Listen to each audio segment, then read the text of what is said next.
Okay, so picture this. Before electricity grids, before all that, the real engine of early manufacturing was water power. Mm-hmm. Factories had to cluster right by rivers, their whole potential basically tied to the landscape. Right, geographically limited. Exactly. Then, bam, this seemingly simple thing comes along. The steam engine. Game changer. Totally. Suddenly you could turn burning fuel into motion, anywhere. It promised to cut industry loose from geography. And that promise, well, it played out in a really fascinatingly uneven way across the world, didn't it? It really did. That's the heart of what we're digging into today, using these sources you've gathered. Why did some places just surge ahead with steam power while others seem to stagnate or even see their manufacturing decline? Yeah, it's quite the contrast, and the sources cover a lot of ground: Europe, the U.S., Russia, Japan. And crucially, they also look at what was happening in the Middle East and Asia, where manufacturing actually took a hit during this period. Right. So we're going to explore those factors, the ones that help some nations jump on board the industrial train, Yeah. and the obstacles, some obvious, some maybe less so, that held others back or even reverse their progress. Our mission, then, is to really get a handle on the key drivers behind this massive global shift in making things and, the consequences. Why did some thrive and others fall behind? Let's start with the steam engine itself. You mentioned the water power limitation. Yes. The big thing about steam wasn't just power, it was the concentration of power. It changed the whole economics of scale. How so? Well, think about it. You could have one steam-powered factory doing the work of, I don't know, dozens of small water-powered workshops. Ah, okay. So it allowed for massive increases in production all under one roof. Exactly, an exponential jump in capacity. And it wasn't just stuck in factories, was it?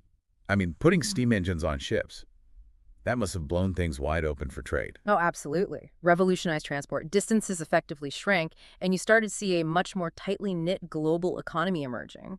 Okay, so this amazing technology starts spreading out from Britain. But, as you said, it's uneven. Why? What determined who adopted it quickly and who didn't?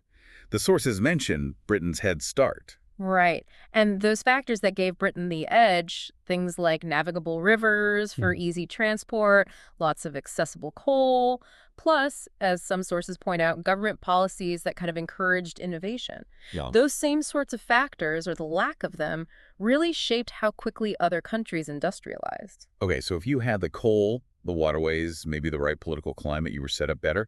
Yeah. But what if you didn't? Like, not much coal or being landlocked? Big problems, presumably. Huge hurdles, yeah. Geographical and resource limits were definitely major challenges. Makes sense. But interestingly, some of the sources emphasize it wasn't just about physical resources. Existing social structures, political setups, they mattered a lot too. Like what? Well, in parts of Eastern and Southern Europe, for instance, you had powerful landowners, nobility, who sometimes actively pushed against industrialization. Yeah. They saw it as, well, destabilizing, a threat to their traditional power, their whole way of life. Huh. So it wasn't just about, can we do this, but also, do we want this change? Exactly. The technology had to fit, or sometimes force its way into, the existing social fabric. And this period, as the sources show, marks this growing split, doesn't it, between the industrializing nations and the rest. Yeah, a real divergence. And the industrialized countries, Britain first, then others like France, the U.S., they start grabbing a bigger and bigger slice of the global manufacturing pie and the wealth that comes with it. Which brings us to a really important point in your materials, the decline of manufacturing in places that used to be pretty major players, like the Middle East and Asia. Right, it's like the flip side of the coin. As some rose, others were. Well, were they just outcompeted, or was something else going on? It was often more complicated than just being outcompeted. Colonialism played a massive role, as your sources detail. Take shipbuilding in India and Southeast Asia. Okay, what happened there? The sources say they were actually pretty good at it before Europe's Industrial Revolution really took off. They were. But then British colonial power grows.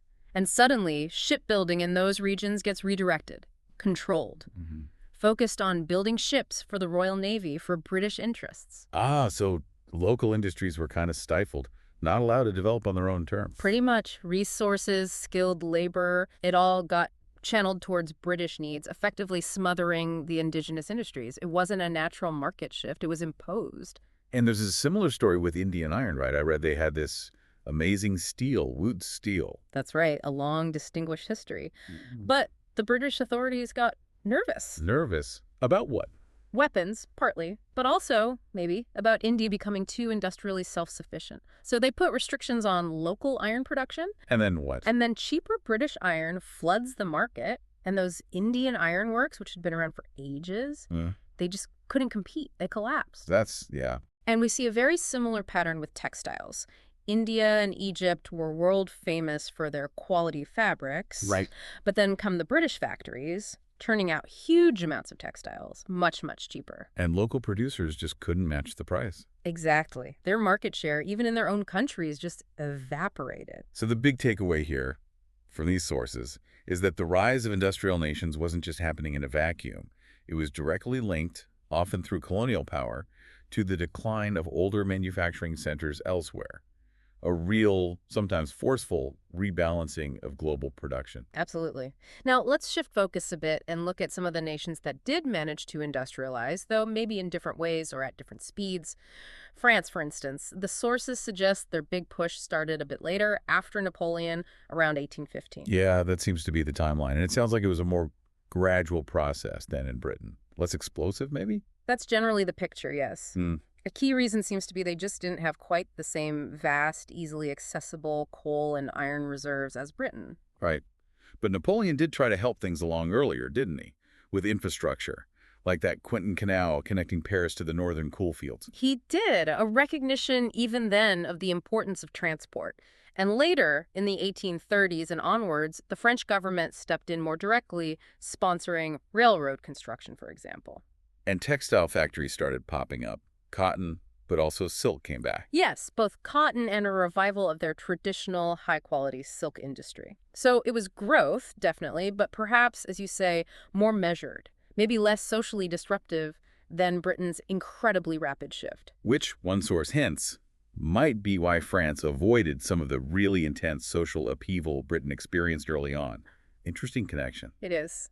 Now let's jump across the Atlantic. The United States. Different story altogether, especially after the Civil War, mid-19th century. The sources paint a picture of incredibly rapid, intense industrialization. Yeah, it sounds like they had all the ingredients, vast natural resources just waiting. Right. Coal, iron, timber, everything. Plus political stability after the war and a population that was just booming.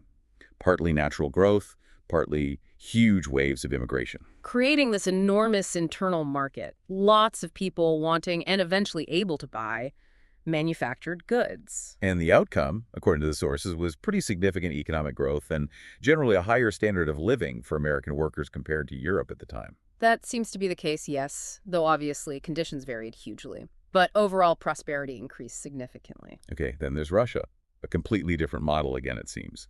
Late 19th century, very much state-directed. Very much so. You have the Tsar, an absolute ruler, recognizing that Russia needed to industrialize to keep up militarily and economically with the other major powers. So the government pushed it. Absolutely. The state actively promoted adopting Western tech railroads. Steam engines were key. The Trans-Siberian Railroad is the huge, iconic example mentioned in the sources. And what was the impact of that railroad? Massive. It physically connected the vast empire, boosting trade with the East, like China, and really helped create a more unified national market internally. But it wasn't all smooth sailing, was it? Hmm. Some readings mention the harsh conditions for workers under this top-down system. That's a crucial point, yes. Because it was so state-driven and rapid, it often led to pretty brutal working conditions, low wages, long hours. Which fueled discontent. Definitely. Yeah. It contributed significantly to the social tensions that eventually boiled over in the Russian Revolution of 1905. A real contrast to the more, shall we say, bottom-up, entrepreneur-led industrialization in the U.S. Right, two very different paths. Yeah. Okay, finally, Japan. The sources talk about defensive industrialization. What does that mean? Well, think about the context. Other Asian powers, China especially, were being carved up economically, forced into unequal treaties by the Western industrial nations. Japan saw this happening and basically decided, we need to modernize and industrialize ourselves to avoid that fate. It was about self-preservation, maintaining sovereignty. So the Meiji Restoration was about catching up fast. Exactly. A period of intense, deliberate borrowing and adapting of Western technology, industry, education systems, whatever they thought they needed to become strong enough to resist Western dominance. And they pulled it off, didn't they? Became a major industrial power in Asia relatively quickly. Remarkably so, a very strategic, proactive response to the pressures of the time. So pulling all these threads together from the sources, it's clear the steam engine was this huge catalyst. But how industrialization actually unfolded depended massively on local conditions. Absolutely. Resources, politics, social structures, timing, colonial pressures. A complex mix everywhere. We saw established manufacturing hubs decline, like in India, while new centers rose Britain, the US, Germany, France, eventually Russia and Japan, each following a somewhat different script. And the result was this fundamental reshaping of global economic and political power. The world became increasingly defined by who had industrial muscle and who didn't. A shift whose ripples, you could argue, we still feel today. Definitely. It makes you think about those connections today, doesn't it?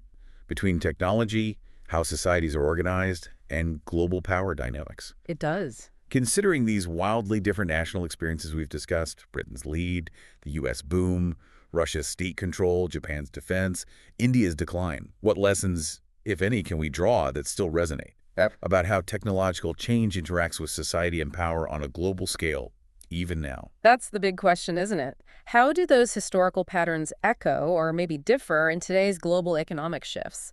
Something important to keep thinking about.